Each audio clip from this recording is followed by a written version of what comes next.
This time on Graveyard Cars, we're wrapping up the 340 Cuda, installing the panels and doors on the 70 Hemi Charger. Mark trains Allysa on assembly line markings, and there's a special surprise in store for the ghouls. Coming up on this episode of Graveyard Cars.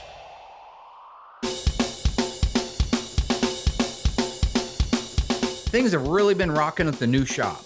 I personally laid out a beautiful paint job on the 1970 Hemi Charger in FK5 Burnt Orange. Autometal directed a beautiful job installing all the new sheet metal on our Phantom Cuda. We finished the 1970 383 Cuda, and Mark and Elena Daly could not be happier. With my daughter Allysa, my old buddy Will, and the newest ghoul to the team, Dave, we have been turning and burning like never before.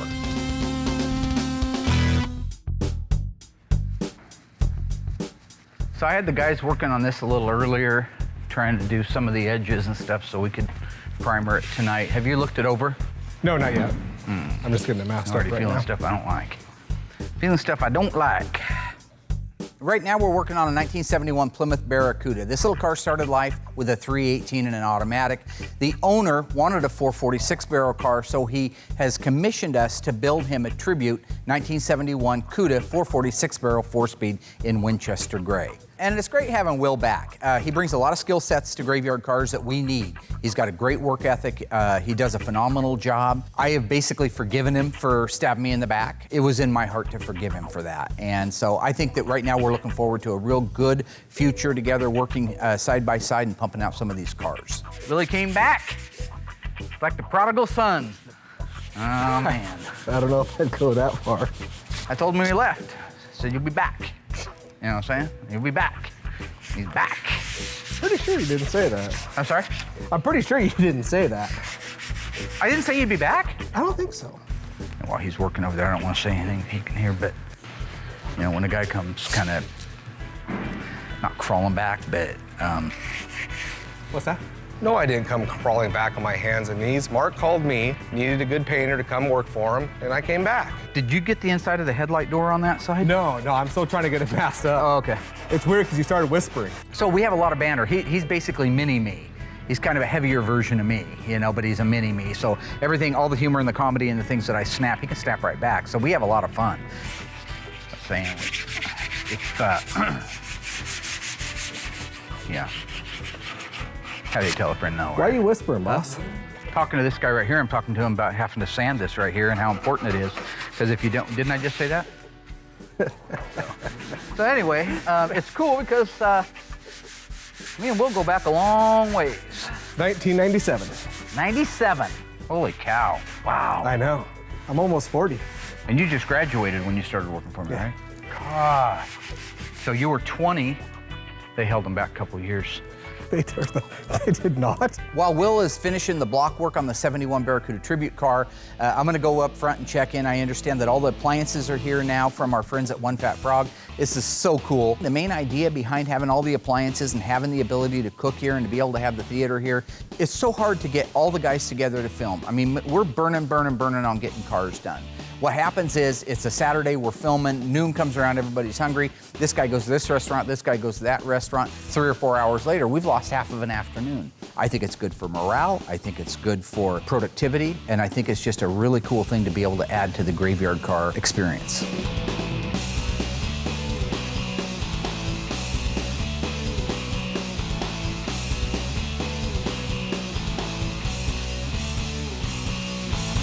Huh? Just because I'm in a good mood don't mean I can't knock a lung loose. Will is all finished doing the block work on the 71 Barracuda. It's time for another coat of epoxy primer. So this is time right now for the master to go in and teach the Grasshopper exactly how it's done. All right, so if you'll mix up the primer, I'll go get the masks. I just bought us 2 new masks.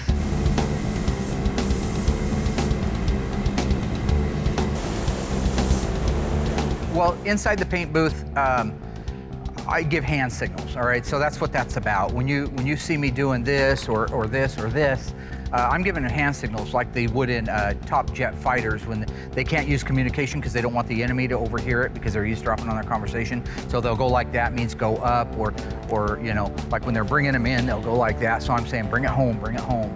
So basically all of my hand gestures have a meaning behind them, and he'll learn those. It probably looks like I'm a little bit different out there when I'm doing that, but I think he'll learn some of the different hand signals and find that they're very useful. The hand signals, this is field goal, this is safe, they mean nothing. So whatever he's doing with the whole, hey, they mean, you know, this is a rooster. You know, you put your hand, that's a rooster.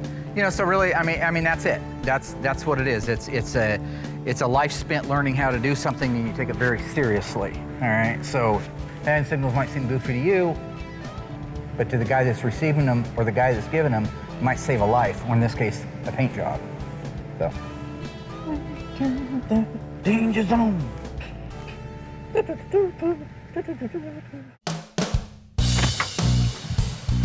Oh, good. Nice. Good there. You just kind of want to go through and make sure. Structurally sound. Yeah. Now that the epoxy work is done and it's curing in the booth, I want to be able to take our parts guy out and show him what's salvageable and what's not salvageable about donor seats. Royal used to do upholstery, believe it or not. Really? Yeah. He's like Forrest Gump. Yep. He used to do everything. Full of everything. He hung out with the president. He played ping pong. Yeah. Yeah.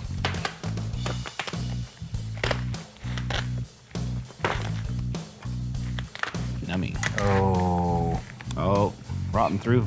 and bugs. Oh, yeah, look at that. Potato bugs. Potato bugs. But this ate all the way through. There's no way to save that. Go throw that in the dumpster. This is a really good experience for Nick. He wants to be our parts guy, and he's really put a great foot forward towards it. Knowing what's good and how to tell if it's good, how much integrity has to be left in the metal, when is a seat track garbage and when can it be rebuilt? These are key things that any good restoration technician has to know. Therefore, any good parts guy also has to know. Pull this release, which is the same as pulling this lever if you were sitting in the car. That's the relay rod. Just pull it, tap it back out of the way. Pop this off. And there, so just grease. And there are your tracks right there, okay? That's just grease. So now you're down to the seat frame. You can already tell it's not crusty if you look at this. It's been reupholstered. Obviously, they didn't have velour back then. But look, you can still see the nice black paint on it. So why don't you go through there and cut all your hog rings. Nick has a really good idea now as to what's going to be salvageable and what's not. So I'm going to cut him loose to do the rest of the disassembly. Meanwhile, I'm going to go get together with the rest of the team, go over our progress board, and get the week lined out. This is going to cost somebody a dissension. Yeah, I don't know who drew those. Yeah, I think I do. That was me. We actually have a pretty busy week this week. The 426 Hemi engine and transmission and the rear axle assembly are all ready to go in the Charger. I want to get those installed. There's a little bit of detailing that needs to be done. Once that's done, I also want to work with Royal on buttoning up the back end of the Cuda, our 340 Cuda, because time is starting to run out on that project and we need to get it done. If everybody pulls together, does a really good job, I've got a very cool, unique, I think special treat that folks are going to really, really like. This incredible story becomes more ghastly with each report. This incredible story becomes more ghastly with each report. Okay guys, so this week we're working on our 70 Hemi Charger and our 1970 Cuda 340 automatic rear window louver car. I want to get the sheet metal put on. That's the doors, the fenders, the hood, okay? Once that's done, I want to raise it up in the air and get the drivetrain installed. That's the motor, the transmission, the K-member, the rear axle assembly. Before we do the drivetrain, Allysa, you need to put all the markings on. So I'm going to work with you on the finer points of detail, all right?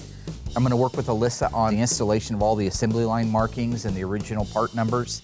I think she's going to do really well at that. Meanwhile, the rest of us can start putting the rest of the sheet metal on the car. So by the end of the week, I want that on. I want the drivetrain in it, and I want all the sheet metal on it.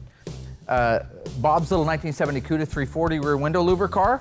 I want to get all the rest of the back end of that wrapped up so that we can move it forward towards getting it done in the next 2 weeks. We still got our little 340 Cuda over here that we're running a little bit out of time on. I think we're okay, but we got to keep pressing forward. Just because we have something over here doesn't mean we don't have something over here or over there.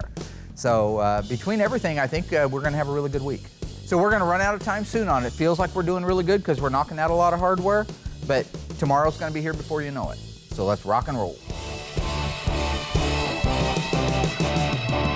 Take those two seats up and put them somewhere in his parts room so we have that bench to work off. I want to get all of the bolts set out for the fenders and the doors for this car so we can get the sheet metal. You want that whole thing cleared off?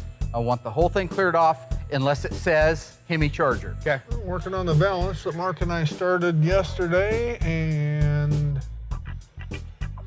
nothing's lining up. Bro, you need a toupee, I decided, buddy. No, I'm fine. I'm sick of your bald head, No, man. I'm fine. Tired of it. Well, You need a toupee, and that's what I'm gonna buy you for your birthday, bud. A good look. I Buy just me watched any- Seinfeld where Costanza You can got buy- one. You He can looked buy good in anything it. you want. Elaine hated it. See, This it's back's not smaller. lining up. Okay, you want to stop screaming for a minute? I think we had the wrong hardware in there. I think these are okay that we did, but I think these are too big. Look at the factory size of the stud. See, that'll allow us, I think, more latitude. Gosh, those are so small. Nice. That will allow for more adjustment. It will, yeah. where do you want the 70 Charger parts? They can just be out. This can all be here then? Yeah, we're looking, what I'm gonna be looking for is the hardware that holds the doors Right and here. the fenders on. So you're gonna need to get things out. Okay. And we're gonna need door latches too. Okay. You're butting up against it right there. This doesn't go anywhere. That should move over a little bit. It fits the hole perfectly.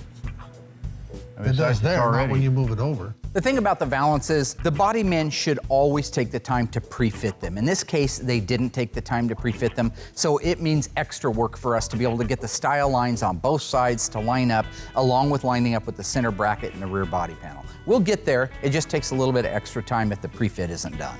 Mark thought these were the right ones first, but as it turns out, they were wrong. These were for the Valance clips, and Mark was guessing that these were right, and they're not for this car. They're right for some of the B bodies, but the E bodies use the smaller one and the smaller clip. That way it gives you a little bit more adjustment in the Valance.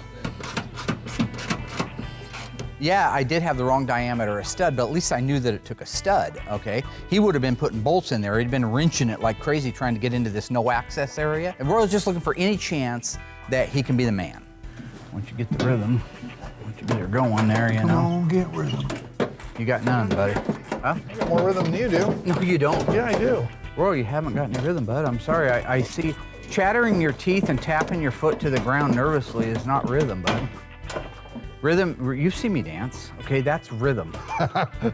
We've all seen you dance. It looks like a spasm. While Royal and I are working on the 7340 Cuda rear Valance, I've got Will out looking for the correct hinges that were pre-fit already for the doors for the 70 Hemi Charger. Will has been doing an outstanding job. He's a team player. He's working his butt off to make this work, and I'm very proud of him. No hinge. No hinge. There's 2 boxes over there, Damn it. but not a hinge. Okay, this is exactly the way you don't want to start a week. Missing a door hinge, missing a bolt, because today it's just those 2 little things. Tomorrow somebody will have misplaced the engine out of the Challenger. Let's go for a walk. Which years of the Plymouth Roadrunner came standard with wheel opening moldings? 1971 to 1973, 1972 to 1974, 1971 to 1974. The answer coming up after the break. This incredible story becomes more ghastly with each report. So which year of the Plymouth Roadrunner were the wheel opening molding standard equipment? The answer is C, the 1971 to 1974 Coke bottle style Plymouth Roadrunner. It has been established that the unburied dead are coming back to life.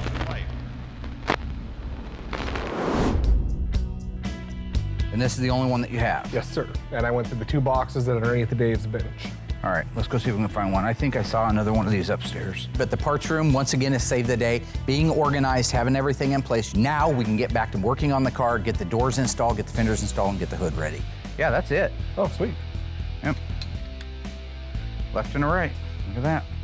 These hinges can go a multitude of ways, so I'm just sending Will out back, look at a 68 to 70, and see exactly how they went on from the factory. There's a chance, there's always a 50-50 chance I'll put it on the wrong side. I just want it to look exactly the way it did at the factory. The rollers and the little check bar go down on the left-hand side, and they go up on the right-hand side. When you're actually out there putting them on the cars, you say, okay, which way was it? Was it upside down or is it right side up? Are those still pretty accessible with the dash in? No. You don't set these now, you're screwed. You know, Will brings up a good point. You can put something together and it'll work, but if it's not correct, in many cases, you'd have to go back and take half a car apart to be able to get access to them. So taking your time and making sure that it's right the first time will save you time down the road.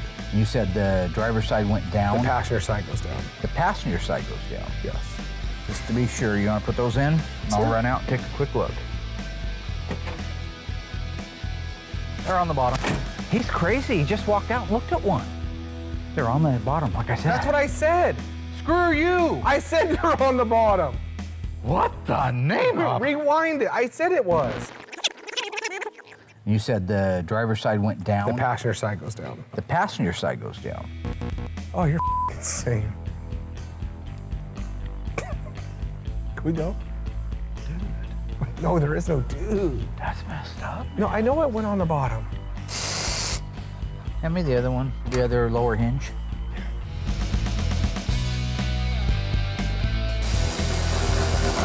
All right, let's try to hang the door and see what we got. Roy, you give us a hand with this door real quick, bud.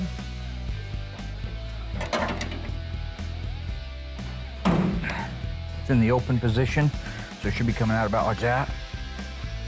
Putting a car together that has one of the most angelic paint jobs like my 70 Charger burnt orange car, you gotta be careful. You don't wanna put a chip or a scratch or a nick or anything else in these things. Taking your time, again, doing it right, being cautious, being aware, that's the important thing. It's okay. Careful, careful. You took your thumb out. That looks awesome. I love that color. You're gonna move it straight back, right? I just need to loosen them up so it can go straight back, yeah. Is there that much play in that? Yeah. In that pin?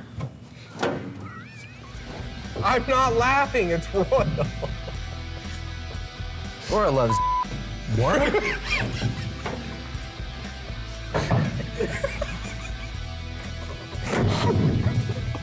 God.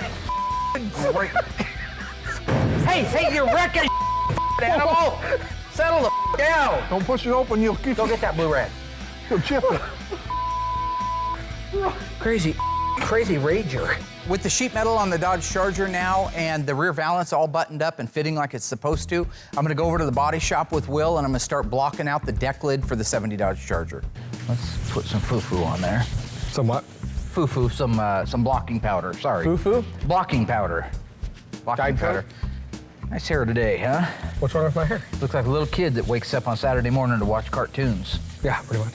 Will did good. He's been painting for me for a while now. He's doing an awesome job, but I want him to be exactly like me, the best in the world. Without the arrogance. Well, I don't know about. So do you want the 150 or So why is it when I point out a fact it's arrogant? I need a 150, please. Because you shouldn't have to tell the people that are watching that you're that good. The people that are watching should already know you're that good. So we're gonna go ahead and waste, because there's body men right now all over the world starving that would love to have that little piece of. Are you gonna send them that piece?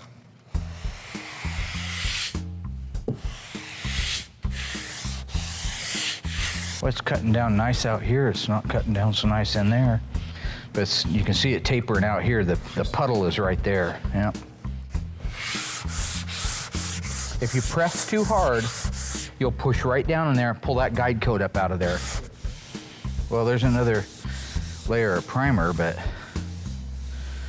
just so maddening. First eyewitness accounts of this grisly development came from people who were understandably frightened. Because of the obvious threat to untold numbers of citizens, this station will remain on the air day and night.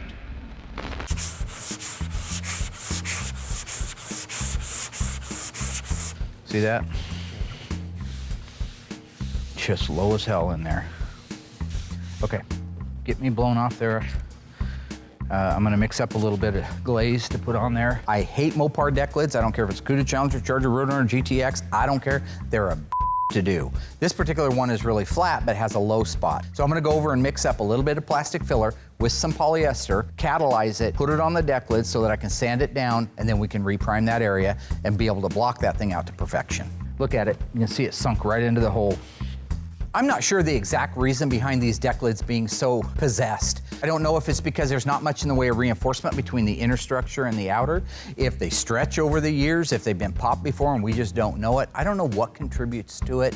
It is a phenomenon. We want to feel a high spot there, not a low spot. Now look at look at how it fell into it. That's how deep that was, right through there. And we're just gonna barely let the block touch that mud. See how that starts to feather back there? Very nice. That feather's nice, but you can still tell you got too much material in here. So we're gonna go to a fresh piece of 80 because we want the sandpaper to do the work, not muscle. And that's easy for you. Sorry.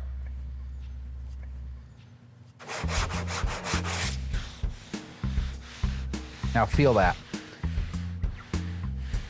Now go over the top of the center of it. It's as perfect as you're gonna get to feather into the old body work. That's where you're gonna get, and the rest you're gonna bridge. I'm calling it right there. Go ahead and blow that off. I'll put a little bit more on that end down there. Blow it that way so we can blow the shop out that direction. That was the plan. I know it was, Willie. Willie came crawling back to me a few weeks ago. Kind of cool. I just got the word that the transport guy showed up and it's got my 2 new E-bodies coming to Graveyard Cars. One is a 70 Cuda 440, the other one is a 1970 Barracuda Grand Coupe. The 1970 Cuda with a 440 in it, that's a very unusual engine option. Most 70 E-bodies are 446 barrels or 446 packs. The other car is a 1970 Plymouth Barracuda Grand Coupe 318 4-speed. A couple of really neat cars coming in, and I'm just blessed that we have as much work as we do. See, this is a golden opportunity for Will. A young guy, didn't get to work around this stuff much when he was, a kid. I mean, these cars were off the streets. What do you think, Will? We're ready. This is it, man. This is what you dreamed about your whole life. A good portion of your life? Well, You're 12. How long can you dream? Oh, this ought to just whip right into my skull.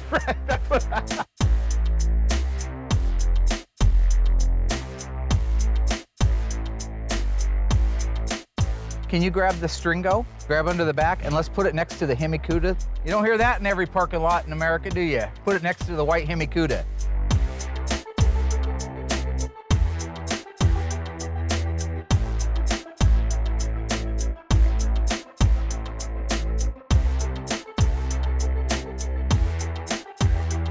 here we go.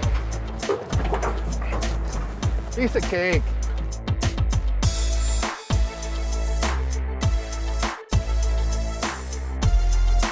You could have got a 383 and a 4-speed with air, by the way. Oh, you could? You couldn't get it in the 440, the 426, I mean the 446. Still think it's a... You should be learning no, this stuff. I know, but you shouldn't be exhausted by the it. second you get all crazy with everything. Why is rattling off a series it's of not VIN rattling, number? it's being ridiculous. Well, I'll make sure I stop the next cardiothoracic neurosurgeon when he's rattling off to the nurse what he'd like to have in the way of utensils to do surgery. Yeah, it's exactly like That's it. nothing like it. Okay. Sorry, I know my stuff. I apologize. There's nothing about, no reason to apologize. Would you prefer I just said the yellow car?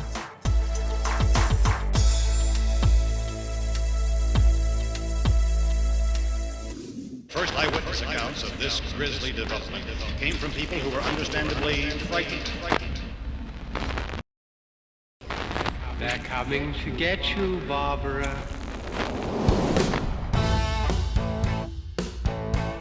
So we're going to start over here with the transmission. These are the details, some of my markings we were talking about. Going over the finer points of detail, I call it, when it comes to putting these cars together. The assembly line used paint, daubs, and markings to be able to let the guys down the way know what was done on a particular car. This is fascinating stuff. I find it's fascinating. If she does, and she takes this under her wing and she really enjoys what she's doing, I'll be able to step back, move over to another section of the shop, and turn that over to her. So I hope that she's as excited about learning it as I am about teaching it to her. These are the things, the history of the car, the finer points of detailing, we'll call it. That's going to be your job. Why did they do these? Is it just a mark that they got done? Or? They're like the transmission's been bolted down, the fluids are filled, the shift rod's been adjusted. These are all markings for the final inspector at the end of the assembly line. All these alphanumeric codes that you see, they correspond to markings on the engine and the transmission. So these markings are going to be different on every car? Yeah, if we were doing the 70 Cuda, it's going to have an 8 3/4 rear end, it's got an automatic transmission. Those markings are a lot different. Teaching the fruit of my loin how to follow in my footsteps. My seed. I'd like you not referred to as those things, please. That's good enough. Daughter. So why don't we work on, looks like to me like the X is gonna go on after the numbers go on. Now here he's got it in 2 places. This is usually where I see it, right through here. Okay. So I don't know why this has 2 unless this is an example of somebody just going bat. See these numbers? These are the size and the font. So what you'll see right here is I have those same numbers. Okay. How do you know what numbers to put on that transmission? The book. Okay. Well, let me just take a quick guess. Is it a 6, 7, 8? 678 would be a real nice 23. 23 spline But it's body. a combination of these. It is a combination of those. So you have to go to the broadcast sheet. And what we're looking for are assemblies, not particular part numbers, but assembly numbers. Transmission 676. There's your numbers. 676. 676.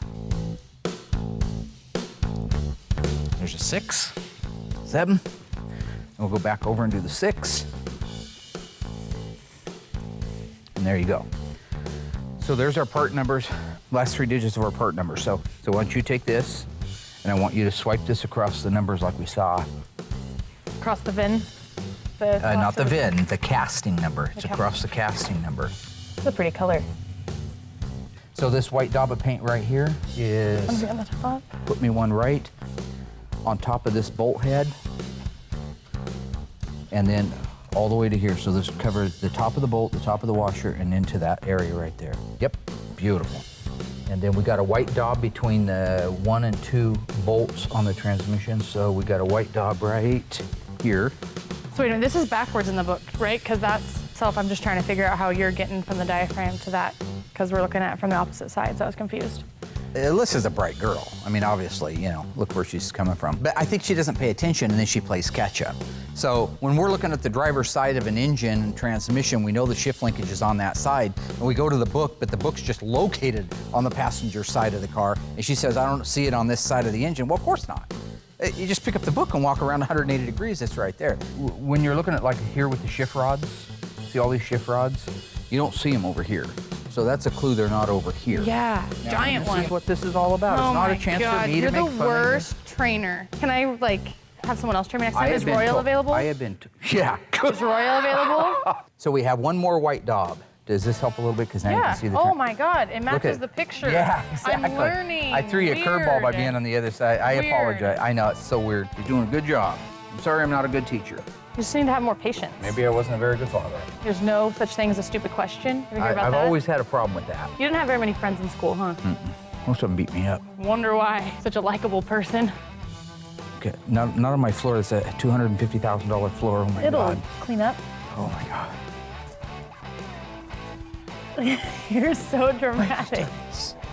You exert a lot of energy on things that don't matter, Dad. This is a polished floor. They cut it down with 40 grit, and then they polished it out with 80, and then they went to 120, 360, 400, 1,000, 2,000, and then they buffed it with a 480 volt machine so that it shines like glass, and you just throw paint on it like a crazy person, like a sociopath burning down a house. Really? I'm a sociopath now? Let's worry about the rear end now. Okay. You know, other people doing this for the first time are gonna feel the exact same way I do. I know it. I know it. But you're my daughter, and I expect perfection out of you, just like you hold me to a higher standard of perfection. Only because all the smack you talk. Let's do the 084 right here.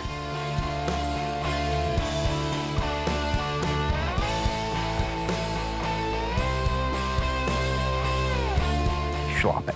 Okay, there's a schlop right in there on that inside of that. No, Oh, dear God, white. wait, Why have you gone crazy? I didn't mean with the yellow, I meant with the white. Why? Was I supposed to know that? Oh, Mama. I'm Oh, sorry, you I are thought so I went a little stressful. crazy. Yeah. Nice job. Give it up. Sweet. Allysa did a phenomenal job.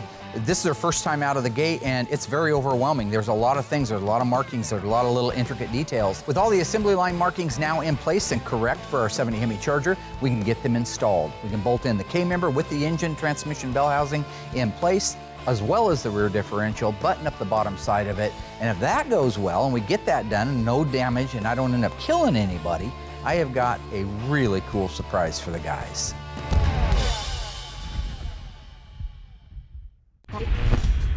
True or false? The 1968 to 1970 Plymouth Roadrunners were not available with wheel opening moldings, not standard or as an option. The answer coming up after the break. This incredible story becomes more ghastly with each report. So, true or false? The 1968 to 70 Plymouth Roadrunners were not available with wheel opening moldings. The answer is true. Oddly enough, you could not order an RM package any Roadrunner, 68 to 70 hardtop, post, or convertible with wheel opening moldings. However, in a twist of irony, in 1971 to 1974, they were standard equipment. Because of the obvious threat to untold numbers of citizens, this station will remain on the air day and night, day and night. Okay guys, so what I want to do is get the rear end put in the car first, because remember the counterbalance thing? That thing weighs over 1,000 pounds right there, so if we put it in the front and we don't have something in the back to counterbalance it, that thing's going to want to do the endo. So I've got everything set up on it. It should go in really easy. Okay, Will, I'm going to let you do some of this because you haven't done too many of the mechanical things. See how easy this goes together. Me and Royal, the old salty dogs. The 426 Hemi is an elephant, not by nickname, but by reality. You compare it to an engine that has more cubic inches, like a 440, and it dwarfs the 440 because of the massive Hemi heads. Now you have to take this 426 Hemi with this manifolds, with the heads, with all of this stuff, and fit it into the same engine compartment that would accept the 440 or 318 for that matter. What's the X mean on the rear end? It's an assembly line marking, and I don't know if it meant that all the bolts were torqued down or if it had the fluid put in it. I don't know. Some guys know. I don't know. I thought you knew everything on these. I know it's supposed to be on there. But you don't know why. Yeah, I didn't work on the assembly line in 1970. Why are you laughing nervously, man? I'm not laughing nervously. You just said you're the greatest Mopar restoration technician the world's ever known, yeah. So I figured you would know everything. Yeah, well, the second greatest Mopar restoration technician that the world's ever known doesn't even know it gets an X on there. Okay. I just figured you knew. I'm closer to levitating than I am falling. I figured you knew. I guess not. I don't want to put wheels on because Alyssa's got to come back and we're going to do the rest of the detailing on everything once it's in. So like the leaf springs get a swab of white at the front, they also get a red to show that they're actually tightened down into place. Okay. This gets a 2-inch red band around it. Would you like to know how come? Yeah. Yeah, because all styled wheels that you can see through, such as the 15.7 Rally, not the dog dish, but the 14.5 road wheel, all those that you can see through had to show red on the back of the drum. And yet you don't know why X is on the back of the rear. It is either because it's full of... That's not huge, my man. It's huge. I just don't understand. This is the original, as your folks say, original. My folks? Yeah, this is the original pistol grip shifter out of the car. What folks is that the owner's father drove for 30 years. Most people would have just put the new aftermarket one in. I sent this out, spent $300 having it perfectly re-chromed. Because I have what? Because a customer asked. A heart. Yeah, it ain't that big. This is the moment of truth. It's a tight fit. You put that engine in there, you do it without damaging anything, we win. You damage the aprons, you drop the engine back out, we take it over to the body shop and start back over. Okay, the fronts need, I don't know why you guys gave up there. The front needs to come this way here. Okay, right there. Okay, we're just gonna put it in the car. Oh, we are? Not in the car out in the parking lot. Oh, shit. I wanna put it in this car. And watch Will, he wants to push it into the traffic. No, I barely, there's no f***ing traffic. The front's really straight, but the back needs to go over. Yep, I like it. Keep coming. So this is where I think we need to come. We need to come farther with the motor so we can get into the wider part of the second. Because okay, I understand. I don't want to. I actually think it gets narrower at the front, but I think we're good there, Royal. Looks good over here, barely. Barely good over here. Yep. That's crazy. Look at that thing fitting there. Look at that. That's insane. Hold up. Does it need to go back? Two in the shorts. It needs to go back about an inch. About an inch? Is where we'll be in. Okay. Hold up. Hold it. There you go. Hang on a second, Mark. I gotta get this tape off. Okay. Go back up a hair. Oh. That's bad shit. Why did you go crazy? What are you talking I'm about? talking about he wanted to go up just a little bit, and you that big old cement forearm of yours just went. Gentle, finesse. You ever play ping pong? What that? What that? No. What that? No, never. You ever play pool? Put a little bit of English on it? Be sound. Be sound. But because this, you're not gonna walk up to a pool table with a cue and just start bashing balls like Bam Bam from Flintstones. I don't play pool. Basically, everything went great. The Hemi engine's massive, so getting it edged just so slightly right in between the frame rails takes that many guys to do if you don't want to scratch everything up. But now everything's up into place. They're bolting down the rest of the K-member bolts. All that's left is fasten all the things together that we've got ready to go together in the suspension. We're ready to let it down and start putting the rest of the car together. The guys did a phenomenal job over the last few weeks. I think they're gonna like the reward that I brought for them. I know that I'm excited as can be. I think they're gonna be equally as excited. Guys, Sand in your eye, check it out. Come here. The thing is when you got Form light, nice little line right here. You have no idea how cool this is. It has been established that the unburied dead are coming back to life. First eyewitness accounts of this grisly development came from people who were understandably frightened. Guys, sand in your eye. check it out. Come here. The thing is when you got Form light, nice little line right here.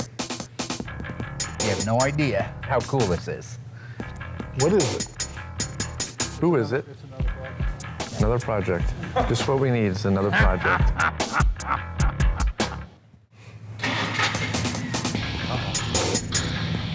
Hey, it runs. That's our right direction.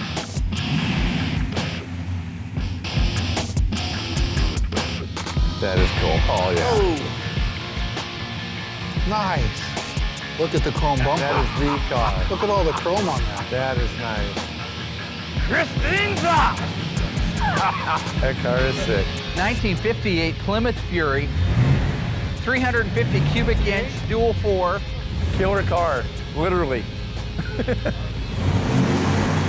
That's awesome. Is that just an awesome car? Awesome. That is It sounds freaking cool. awesome and everything. It's scary. This is really exciting. For me, I've always loved the movie Christine, so to have the actual one of the cars that played a part in the movie come out and detailed as well and as accurate as this one is just a blast. Absolutely walking around on cloud 9. Look at the single backup light in the bumper. Yeah. Look at those fins. Go They're check, cool, aren't they? check the dude out, man. He is Yeah. awesome. That guy is awesome. That's awesome. Hey, That is cool. roll down your window. Check him out. Okay, that's weird. Yep, that's weird. Yep, there's nobody driving it. What? Yep, I don't know any part. There's nobody in the car. Yeah.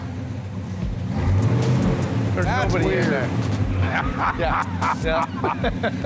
Driven by Satan! Yeah, who's running this thing? The guy who owns this car, his name is Bill Gibson out of Florida, Pensacola, Florida. And he's the guy that looks like he's got a big smile and a remote control in his hand. That's the great Oz behind the curtain right there. I know you were panning Royal, out this there is for a Bill. minute. I saw the fear in your eyes. Man. I could tell. I think that was I could awesome. tell. It's Cars don't drive Okay, themselves. Christine, go ahead. Take a break. There we go. Thank you, girl. Awesome. Yeah. Bill Gibson, this is my beautiful, lovely, significant other, Christine. Been in contact with Mark for a while, and Christine insisted that we had to come down and visit you guys at Graveyard Cars. Bill really went out of his way to make this happen.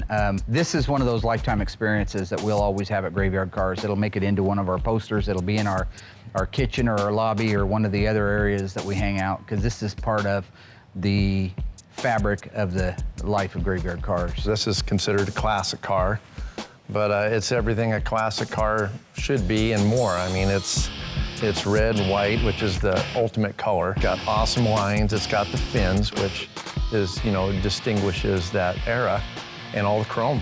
I mean, it's cool. The tinted windows make it look so mean. The headlights flashing, and it's a cool car. I think Christine's really cool. I mean, how often do you get to be this close to a real movie car? This is really cool to me because seeing this car is a 58 Plymouth, and I had a 58 DeSoto, which is real similar. Just really big, round-fendered, big fin, sexy car. Can I open this side? Sure, go right ahead. Oh my gosh, can we sit in there? Sure, You sure? go for it. Just watch that seat. Why are you afraid to get in here? As long as you don't eat I didn't see cheeseburgers, you're anybody fine. driving. There you go. Uh-oh. But when that seat started rolling forward, the expression on his face was priceless. That was awesome. I need, Hey, it's on fire. It's on Is it supposed to be smoking like that? Can I get out now? call y'all. Yeah, it's all fun and games till the 52-year-old high cholesterol guy flops. I got medical problems, man. I know everybody wants to make it like it's some funny thing that I actually freaked out when the seat started moving. I knew it was going to move. Of course you didn't. Show me under the hood. Now, the sure. original Christine had a 350 cubic inch dual 4. Is that what this has? That's correct. The 350, It does have that? And it does have this. Oh, I thought for sure it was just a motor. I didn't know It's you. a 318, 350 Golden Commander, 1 year big block Holy that did it. crap. That is a Golden Commando motor. Oh, that is beautiful. The book originally came out with listing Christine as a Fury, a special order Fury, red and white. This is actually a Belvedere, which was one model below the Fury itself. I think in the book, Stephen King wanted to call it a Fury because of the name, so they made it look like a 58 Fury, but 58 Fury only came in one color. Fury, of course, was a buckstone beige with a white top. There's a limited production, a little over 5,000 of them, so they were all painted the same. So in order to do this, you cannot order an actual Fury, so a lot of people who wanted the red and white combination would just step it down, order the Belvedere, order the Sport Tone Special, and all the little addition. The bumper wings were an added option. The 350 Golden Commando, which was a rare motor, actually Plymouth's first big block, one-year motor. And that could be ordered if you can get something like that. So they could sort of do those things, those options back then. To commemorate the visit of the world-famous Christine, I decided that I would actually get the DVD on Blu-ray, set it up in our theater, and show it to the guys. Bill also had a surprise for us, and that was all of the stars of the movie actually signed the inside of the deck lid, so we got to see what everybody wrote. Don't eat in this car. I could miss that one. Yeah. I'm sure she'll be glad Can I to drive be it? the ride of her life. Yeah, we'll let you drive it. Well, we'll have to ask her first. I don't think. I don't know if I'd sit in that seat again.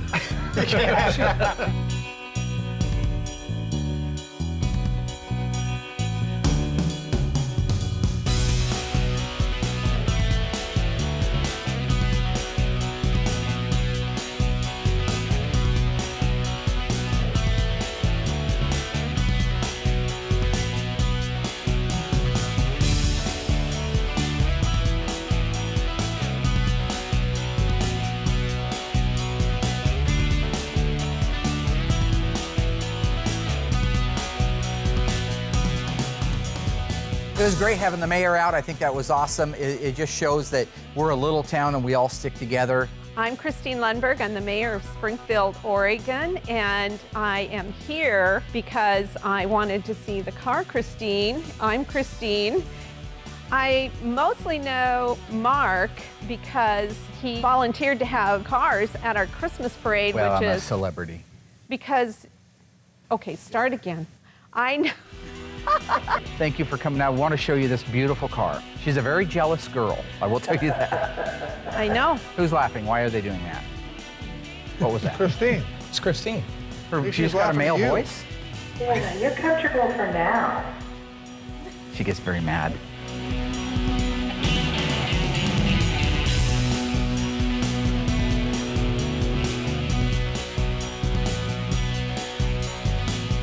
As I drive Christine down the road, it's really cool to be able to reflect back and know that we had a really good, productive week. We got our 1970 Cuda back end all buttoned up. I got to spend time with Allysa and teach her how to do the assembly line markings on the drivetrain for the Hemi Charger. We got the fenders and the doors installed and aligned on our 1970 426 Hemi Charger. We got the drivetrain installed to perfection.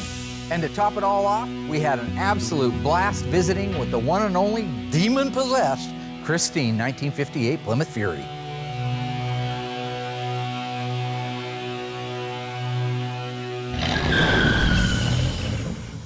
Next time on Graveyard Cars. The team struggles to work with aftermarket parts. Allysa gets her hands dirty. And the ghouls team up to tear down two cars that are worth more than their lives. Coming up next time on Graveyard Cars.